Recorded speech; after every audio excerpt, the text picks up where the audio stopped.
Hello दोस्तों आज के इस वीडियो में हम शाकंभरी के चौहान या सांभर के चौहानों के बारे में चर्चा करेंगे। तो चलिए दोस्तों शुरू करते हैं। सांभर या शाकंभरी का चौहान वंश। दोस्तों चंद्रबरदई, नैणसी, सूर्यमल मिश्रण आदि चौहानों की उत्पत्ति वशिष्ठ द्वारा आबू के अग्निकुंड से मानी जाती है। पृथ्वीराज विजय, हम्मीर महाकाव्य, हम्मीर रासो, डॉक्टर गौरीशंकर हीराचंद ओझा आदि चौहानों को सूर्यवंशी क्षत्रिय मानते हैं। कर्नल टॉड स्मिथ व क्रुक जैसे विद्वान चौहानों के रस्मों रिवाजों के आधार पर उन्हें विदेशी मानते हैं। दोस्तों डॉक्टर दशरथ शर्मा ने बिजोलिया शिलालेख के आधार पर चौहानों को ब्राह्मण माना है। कायम खा रासो तथा चंद्रावती के लेख में भी चौहानों को ब्राह्मण वंशीय माना गया है। इस प्रकार चौहानों के वंश के संबंध में अब तक कोई सर्वसम्मत मत स्थिर नहीं हो सका है। संस्थापक आदिपुरुष मूल पुरुष वासुदेव चौहान 551 ईस्वी के लगभग। राजधानी अहि छत्तरपुर नागौर। सांभर झील का निर्माता वासुदेव चौहान को माना जाता है। अजमेर के चौहानों के अन्य नाम। जांगर प्रदेश के चौहान। दोस्तों यह नाम जांगर प्रदेश में सत्ता स्थापित होने के कारण पड़ा है। सपादलक्ष के चौहान। यह नाम 1.25 लाख गांवों का समूह होने के कारण पड़ा। शाकंभरी के चौहान। दोस्तों यह नाम शाकंभरी माता के मंदिर के निर्माण करवाने के कारण पड़ा है। राजस्थान में चौहानों की शाखाएं। पहली शाखा अजमेर के चौहान, संस्थापक है वासुदेव चौहान। दूसरी शाखा रणथंभौर के चौहान, संस्थापक है गोविंदराज चौहान। तीसरी शाखा जालोर के चौहान, संस्थापक कीर्तिपाल चौहान। चौथी शाखा नाडोल के चौहान, संस्थापक है लक्ष्मण सिंह। पांचवी सिरोही के चौहान, संस्थापक लूम्बा। छठी शाखा हाड़ौती के हाड़ा चौहान, संस्थापक देवा हाड़ा। अजय राजा अजयपाल चौहान 1105 ईस्वी से 1133 ईस्वी। दोस्तों 1113 ईस्वी में अजमेर नगर बसाकर अजय मेरू दुर्ग, तारागढ़, गढ़ बिटली का निर्माण करवाया। अजमेर को राजधानी बनाने का श्रेय अजय राज को ही जाता है। इसे चांदी व तांबे के सिक्के चलाए जो अजय प्रियदंभ कहलाए। इन सिक्कों पर इसकी पत्नी सोमालेखा या सोमल देवी का नाम उत्कीर्ण करवाया।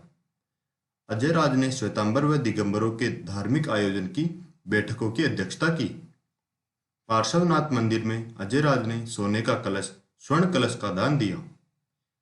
अंततः अपने पुत्र अर्णोराज आनाजी के पक्ष में गद्दी त्याग कर पुष्कर संन्यास हेतु चले गए।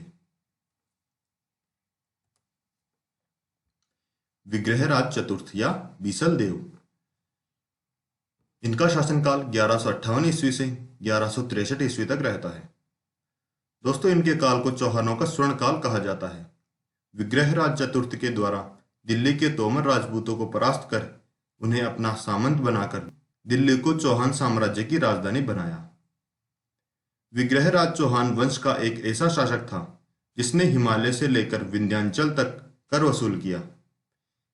इनके एक दरबारी विद्वान सोमदेव द्वारा ललित विग्रहराज नामक ग्रंथ लिखा गया। स्वयं विग्रहराज ने भी एक संस्कृत नाटक हरिकेली लिखा है। इसी कारण दरबारी जयनायक भट्ट द्वारा विग्रहराज को कवि बांधव की उपाधि दी गई। दोस्तों विद्वान किलहॉर्न ने कहा कि यह एक ऐसा राजा था जो कालिदास व भवभूति की होड़ कर सकता था।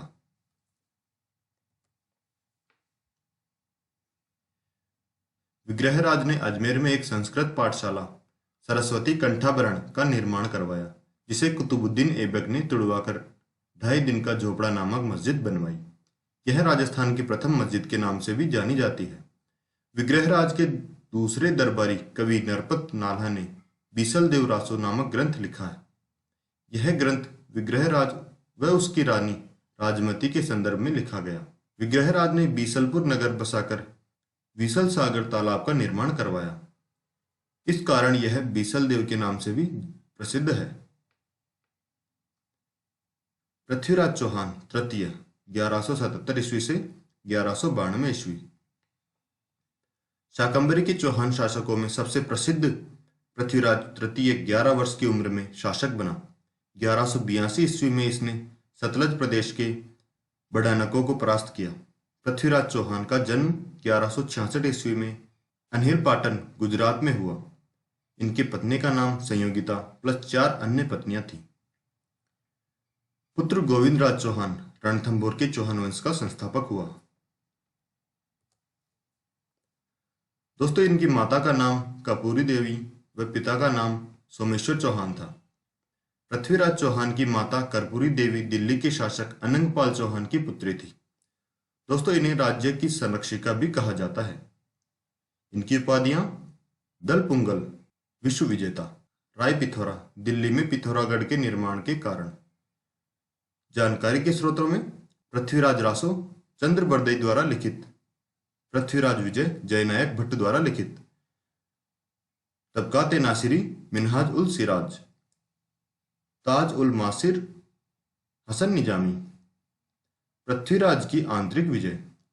दोस्तों, सबसे पहले पृथ्वीराज ने अपने चाचा नागार्जुन को परास्त किया, जिसने अजमेर पर अधिकार कर लिया था।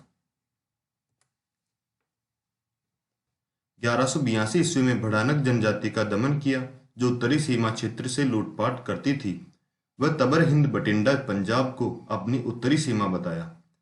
महोबा उत्तर प्रदेश के चंदेल शासक परमार्दी देव को परास्त किया व उसके सेनापति आल्हा व उदल को मार गिराया। कन्नौज उत्तर प्रदेश के गहड़वाल शासक जयचंद की पुत्री संयोगिता का अपहरण कर उससे गांधर्व विवाह किया। दोस्तों, गुजरात के चालुक्य शासक भीमदेव द्वितीय को परास्त किया, लेकिन एक सामंत जगदेव प्रतिहार ने दोनों पक्षों के मध्य संधि करवा दी। तराइन का प्रथम युद्ध 1191 ईस्वी, पृथ्वीराज चौहान व मोहम्मद गोरी के मध्य। दोस्तों, इस युद्ध में पृथ्वीराज चौहान की जीत हुई। तराइन का मैदान वर्तमान हरियाणा राज्य के करनाल जिले में आता है। इसे स्थानीय भाषा में लवाड़ी का मैदान कहा जाता है। युद्ध का प्रधान कारण गोरी द्वारा पृथ्वीराज के सीमा क्षेत्र बठिंडा किले पर अधिकार करना था। पृथ्वीराज अपने दिल्ली सामंत मित्र गोविंदराज तोमर खांडेराव को साथ में लेकर तराइन के मैदान में पहुंचता है। गोविंदराज तोमर के भाले से गोरी घायल हो गया। इस प्रकार गोरी को जिंदा बचकर जाने देना पृथ्वीराज की सबसे बड़ी भूल मानी जाती है। तराइन का द्वितीय युद्ध 1192 ईस्वी। दोस्तों, गोरी 1 साल बाद सेना तैयार कर पुनः तराइन के मैदान में पहुंचता है, लेकिन इस बार गोरी षड्यंत्र करता हुआ लाहौर में आते ही अपने एक प्रतिनिधि किवाम उल मुल्क को संधि प्रस्ताव लेकर अजमेर भेजता है। पृथ्वीराज पुनः खांडेराव के साथ तराइन के मैदान में पहुंचता है। अचानक गोरी द्वारा आक्रमण करने पर पृथ्वीराज पराजित होता है। वह सिरसा हरियाणा नामक स्थान पर पृथ्वीराज को गिरफ्तार किया जाता है। पृथ्वीराज की मृत्यु से संबंधित मत। मिनहाज उल सिराज के अनुसार सिरसा हरियाणा में मृत्यु बताई गई है। हसन निजामी के अनुसार अजमेर में मृत्यु बताई गई है। और चंद्रबरदई ने पृथ्वीराज रासो में एक रोचक वृत्तांत के साथ गजनी गौर प्रदेश में मृत्यु बताई गई है। चंद्रबरदई की कुछ पंक्तियां इस प्रकार है। 4 बांस 24 गज अंगुल अष्ट प्रमाण, ताऊ ऊपर सुल्तान है मत चूको चौहान। पृथ्वीराज की मृत्यु के बाद का अजमेर। दोस्तों, पृथ्वीराज की मृत्यु के बाद उसके पुत्र गोविंदराज चौहान को गोरी अजमेर में अपना प्रतिनिधि बनाता है। कुछ समय बाद पृथ्वीराज का भाई हर्राज चौहान सत्ता हथिया लेता है। इस बात से दुखी होकर गोविंदराज चौहान रणथंभौर जाकर 1194 ईस्वी में नए राजवंश की स्थापना करता है। धन्यवाद दोस्तों। यदि आपको हमारा वीडियो अच्छा लगा हो तो इसे लाइक, शेयर व सब्सक्राइब जरूर करें।